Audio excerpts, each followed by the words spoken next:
ChatGPT login. How to log in ChatGPT without phone number. Hello everybody, welcome back to my channel How to Apps. This is me Pipen Basnet, and today I'll guide you on how you can easily log into ChatGPT without phone number.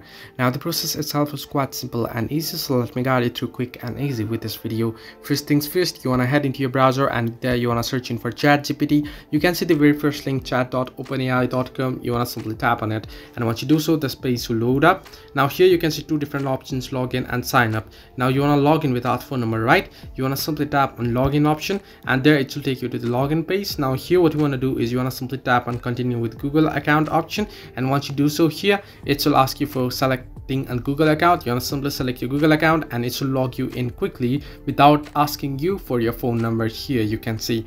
So this way you can easily log in to ChatGPT without phone number. Hope this helped you. Do like and subscribe, and do not forget to leave a comment down below if you have any further issues.